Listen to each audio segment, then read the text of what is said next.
নারীদের অধিকার বা কি হওয়া উচিত আপনি যদি একটু বলেন, শ্রমিকদের জাতিগত যারা ধর্মীয়ভাবে মেইন স্ট্রিম না, ভাষাগতভাবে মেইন স্ট্রিম না, তাদের আসলে রাজনৈতিক, অর্থনৈতিক এবং ব্যক্তিগত অধিকার কি হওয়া উচিত বলে আপনি মনে করেন, জনাব মোহাম্মদ ইশাক? ধন্যবাদ খালেদ মহিউদ্দিন ভাইকে আমাকে আপনাদের অনুষ্ঠানে ডাকার জন্য। শুরুতে আমি কয়েকটা জিনিস বলবো। জুলাইয়ের পর প্রাথমিকভাবে আমি খুব একটা আগ্রহী ছিলাম না এই ধরনের টক শো করতে, এবং আরো অনেককে আমি অনুৎসাহিত করেছি। এখানে একটা রিজন ছিল, আমাদের মেইন স্ট্রিম মিডিয়া গত 15 বছরে তাদের ভূমিকা কি, সেই ভূমিকার পুনর্মূল্যায়ন ছাড়া আমরা যদি আবার তাদের সাথে নিজেদেরকে অ্যালাইন করি, তাহলে আমরা রিকনসিলিয়েশন প্রসেসটাকে বাধাগ্রস্ত করছি কিনা সেটার একটা বিষয়। তো তারপর সবাই আসছে যেহেতু, তারপর আমিও আসলাম এবং আপনাকে ধন্যবাদ যে আমাকে ডেকেছেন। কিন্তু জনাব মোহাম্মদ ইশাক, আপনি যে কথাটা তুললেনই, আপনার কি মূল্যায়ন হয়েছে গত 15 বছরে আমাদের ভূমিকা কি ছিল? আপনি মূল্যায়ন করেছেন, মানে কোনো কজ, মানে কোনো একটা কন্টেন্ট অ্যানালিসিস করেছেন কিনা? হ্যাঁ, আমার তো মূল্যায়ন আছে। আমরা এগুলো নিয়ে আমি ব্যক্তিগতভাবে লেখালেখি করেছি, আমরা একটা রিসার্চও করেছিলাম। সিটিজেন ইনিশিয়েটিভ একটা সামাজিক সংগঠন থেকে, অ্যান্টি ফ্যাসিস্ট কোয়ালিশন, তাদের একটা প্ল্যাটফর্ম আছে, সেখান থেকে আমরা যৌথভাবে একটা কন্টেন্ট অ্যানালিসিস করেছিলাম যে কিভাবে মূলধারার গণমাধ্যমগুলো হাসিনার 15 বছরের শাসনকে বৈধতা দিয়েছে। তো আমি এখানে আলোচনা শুরু করার আগে আপনাকে প্রথমে অনুরোধ করবো যেটা, যে কাইন্ডলি প্লিজ আমাকে একটু সময় দিবেন কথা বলার জন্য। এবং কারণ আপনি যদি সাউন্ড বাইট চান তাহলে এটা একটা বিষয়, আর যদি আমার কথাটা আপনি তো ইশাক, আপনি তো আক্রমণাত্মক কেন? আমি কেন আপনার থেকে সাউন্ড বাইট চাবো বলেন তো আমাকে? আপনি প্রথম এসে বললেন যে এই ধরনের অনুষ্ঠানে আসলে আমি নিরুৎসাহিত করছি, কি আক্রমণাত্মক হবো আপনার জন্য? আপনি আমার বলেন তো, মানে আপনারা এইসব অ্যাপ্রোচ পাইছেন, আমি আপনার থেকে সাউন্ড বাইট কেন নিব? আপনি আমার বলেন তো, আপনার থেকে সাউন্ড বাইট আমি কেন নিব? আমি কোন জায়গায় গিয়ে আপনার সাউন্ড বাইট আমি ব্যবহার করবো আপনার থেকে আমার সাউন্ড বাইট নিতে হবে? আপনি আমার বলেন তো। আপনারা, আমি এত ভদ্রভাবে এতভাবে একটা জিনিস জানতে চাইলাম, আপনি এই শিবের গীত কেন গাচ্ছেন? আপনি আমার বলেন তো, মানে আপনি কি প্রমাণ করতে চাচ্ছেন? আপনি আমার বলেন। আপনি আমার প্রশ্নের উত্তর দেন দয়া করে, যে আপনি বলেন যে নারী, শ্রমিক, জাতিগত, ধর্মীয়, ভাষাগত, লৈঙ্গিক এবং এই ধরনের, মানে আমি জানি না, আপনি প্রশ্নটা জবাব দেন। আমি আপনার কন্টেন্ট অ্যানালিসিস বা আপনি কি কন্টেন্ট অ্যানালিসিস করছেন আপনি আমাকে জানায়েন, আমি এটা দেখব না পরে। আচ্ছা, ঠিক আছে। এই যে আপনি বললেন যে শিবির গীত, এখানে এই ধরনের লোডেড কোশ্চেন, এইটার মধ্যে আমি কোনো লোডেড কোশ্চেন করি না ইশাক, আমি কোনো লোডেড কোশ্চেন করি নাই। আমি আপনাকে কোশ্চেন করছি, কোশ্চেনের পরিপ্রেক্ষিতে আপনি যে কথা বলছেন সেই কথার প্রেক্ষিতে আমি বলছি যে আপনি ইররিলেভেন্ট ভাবে এই কথাটা এখন আপনি বলতেইছেন, আমি আপনার থেকে সাউন্ড বাইট চাচ্ছি। লোডেড কোশ্চেন আমি করলাম না, আপনি মন্তব্য করলেন। আমি কিন্তু যদি শব্দটা ব্যবহার করেছি, এবং যারা যদি শব্দটা আমি বলি ইশাক, যদি শব্দটা আপনি ব্যবহার করবেন যখন আপনি এটার মধ্যে আসবেন, পড়বেন, অভিজ্ঞতা হবে, তারপর আপনি বলবেন। আপনি আগে থেকে কেন বলবেন?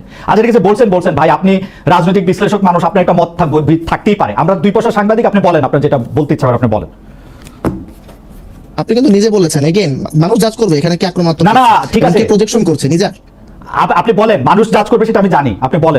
আপনি বলেন মানুষ যে জাজ করবে এটা আমি জানি। আপনি বলেন যে মানুষের জাজমেন্টের জায়গা থেকে আপনি বলেন।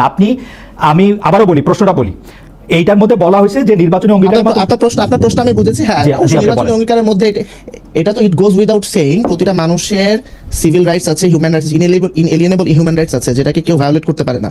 তো সেইটা জায়গা থেকে কোনো দল যদি সেই রাইটস এর ব্যাপারে আপনার একমত না হয়, তাহলে সে তো ডেমোক্রেটিক প্রসেসে পার্টিসিপেট করতে পারবে না। ডেমোক্রেটিক প্রসেসে পার্টিসিপেশনের তো ন্যূনতম শর্ত আছে।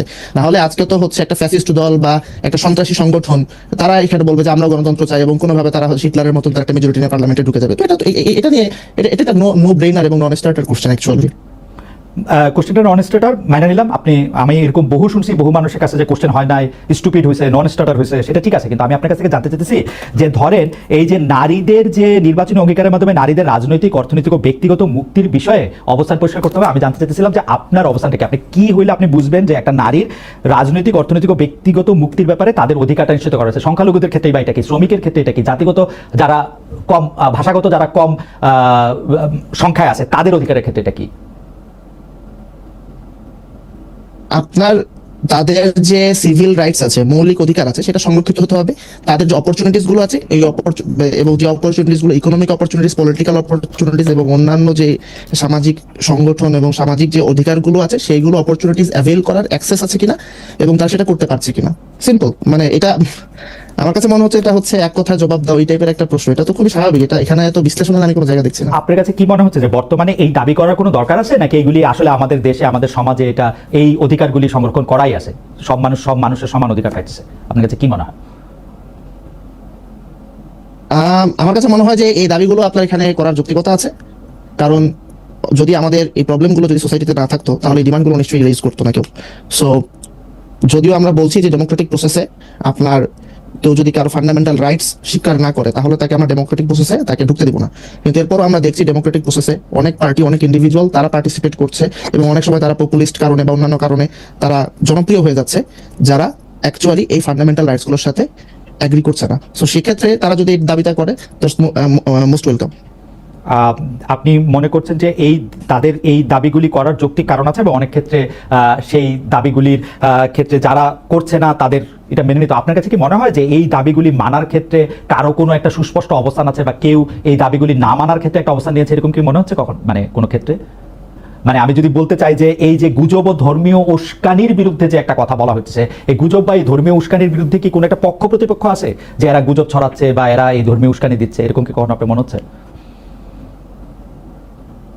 আচ্ছা, আপনি প্রথমে প্রশ্নটা শুরু করেছিলেন যে হচ্ছে নারীর সিভিল রাইটসের জায়গা থেকে, পলিটিক্যাল রাইটস এবং অন্যান্য বেসিক রাইটস থেকে।